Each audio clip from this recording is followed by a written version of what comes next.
Tem que ter vacina. Tem que haver vacinação não obrigatória em massa. Mas tem que, mais que tudo, ter responsabilidade.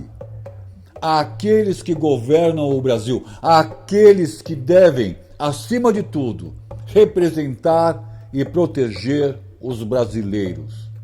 Abandonem suas agendas políticas, seus horizontes eleitorais de agora, destas eleições e das eleições de 2022. Deus nos livre que uma corrida apressada e irresponsável para uma vacinação em massa venha causar vítimas fatais aos milhares. Sejam responsáveis ao máximo.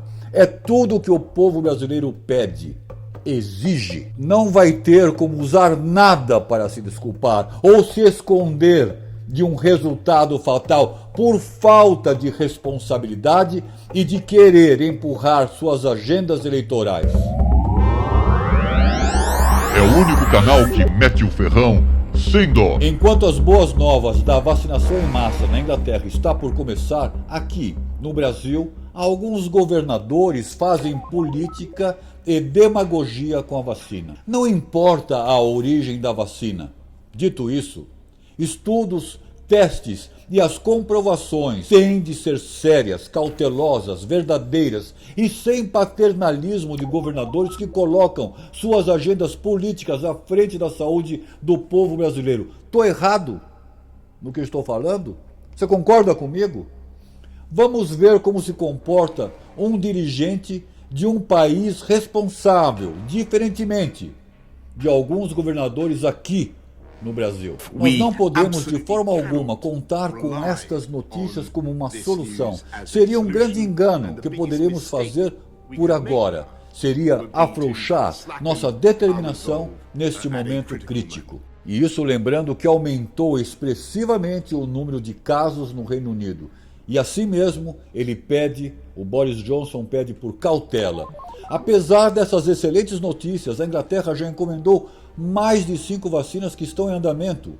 Em andamento, notem bem, em andamento. Os ingleses, que não são bestas como alguns políticos brasileiros, governadores sobretudo, ainda que os ingleses produzam a sua própria vacina, a de Oxford, não apostaram e não apostam em uma única vacina, como fez o governo paulista.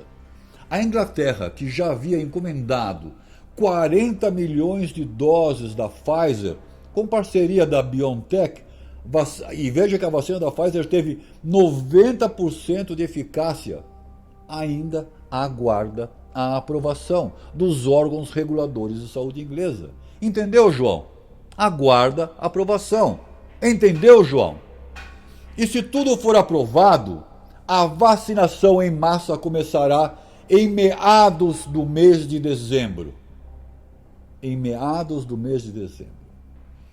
Como já assistimos e ouvimos no vídeo do primeiro-ministro inglês, mesmo com a vacina de 90% de eficácia que está batendo a porta dos ingleses, mesmo assim, o primeiro-ministro inglês pede cautela e para não se apressarem e não abandonarem os cuidados com o Covid. Sem histeria, sem alarmismo, sem demagogia barata. Entendeu, João? A Anvisa interrompeu os estudos clínicos da vacina Coronavac. Diz a agência que esse tipo de interrupção é previsto pelas normas da Anvisa e faz parte dos procedimentos de boas práticas clínicas para estudos clínicos conduzidos no Brasil. Você acha que a Anvisa errou por ter interrompido os estudos da vacina? Comenta aí para mim no comentário. O Dória reclama que não foi avisado pela Anvisa. Por que será? Mas a notícia estava no site da Anvisa. Reclamou o João que a vacina do Oxford também teve ocorrência de morte de um voluntário e que nem por isso a Anvisa interrompeu os testes. Mas por que será que a Anvisa interrompeu os testes da Coronavac? Se eu não me engano, no caso da vacina da Oxford, o voluntário brasileiro que morreu havia recebido placebo, ou seja, não foi vacinado de verdade e veio a falecer por ter contraído a Covid. Agora, vamos ouvir o texto da Anvisa. Abro aspas. Após ocorrência de um evento adverso grave, a Anvisa determinou a interrupção do estudo clínico da vacina Coronavac. O evento ocorrido no dia 29/10 foi comunicado à agência, a Anvisa, que decidiu interromper o estudo para avaliar os dados observados até o momento e julgar o risco-benefício da continuidade do estudo. Fecho aspas. Segundo o que me lembro, esses dados, no caso da vacina da Oxford, foram prontamente revelados à Anvisa e que, por ser placebo, não interrompeu o processo. Continua a Anvisa, abro aspas. Com a interrupção do estudo, nenhum novo voluntário poderá ser vacinado. A Anvisa reitera que, segundo regulamentos nacionais e internacionais de boas práticas clínicas, os dados sobre os voluntários de pesquisas clínicas devem ser mantidos em sigilo.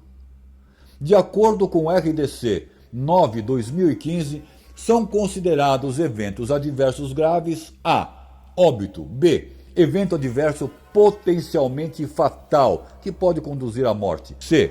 Incapacidade, invalidez persistente ou significativa. Invalidez persistente ou significativa. D. Exige internação hospitalar do paciente ou prolonga a internação. E. Anomalia congênita ou defeito de nascimento. F. Qualquer suspeita de transmissão de agente infeccioso por meio de um dispositivo médico. G. Evento clinicamente significante. Fecho aspas.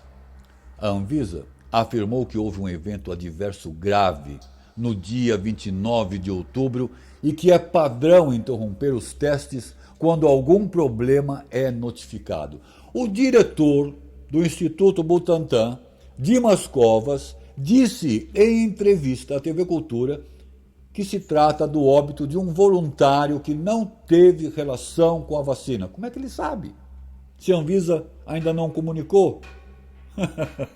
Peraí, então alguém está mentindo?